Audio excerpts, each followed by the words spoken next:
পিছিয়ে পড়া শেরপুর জেলার উন্নয়নের দাবিতে শেরপুর প্রেস ক্লাবের আয়োজনে ঘণ্টাব্যাপী এক নাগরিক মানববন্ধন অনুষ্ঠিত হয়েছে।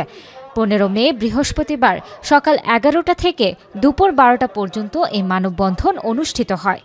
শেরপুরের উন্নয়নের জন্য কেউ ঘরে বসে না থেকে শহরের খোয়ারপাড় শাপলা চত্বর মোড় থেকে অষ্টমী তলা পর্যন্ত 5 কিলোমিটার সড়কের দুই পাশে মানববন্ধনটি লক্ষাধিক মানুষ অংশগ্রহণ করেন।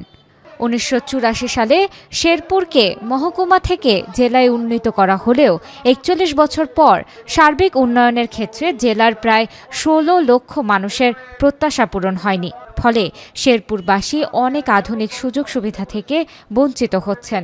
এ সময় জেলায় উন্নত চিকিৎসা ব্যবস্থা, উচ্চ শিক্ষার্থীর বিশ্ববিদ্যালয়, যোগাযোগের ক্ষেত্রে রেল নেটওয়ার্কের সংযোগ, পর্যটন খাতের উন্নয়ন এবং ব্যবসা বাণিজ্য প্রসার লাভে অর্থনৈতিক জোন নির্মাণের দাবি করেন বক্তারা।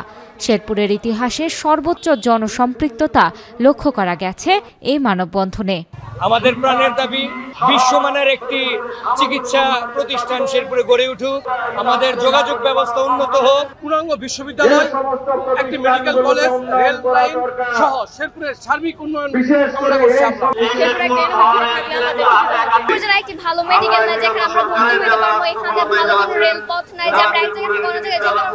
পর্যটন খাতকে যদি উন্নয়ন করা যায় তাহলে আমরা শেরপুরকে বাংলাদেশ তথা সমগ্র বিশ্বে শেরপুর নামটিকে আমরা তুলে ধরতে পারবো। উন্নয়ন বঞ্চিত শেরপুরের মানুষের প্রাণের দাবি শেরপুরের উন্নয়ন।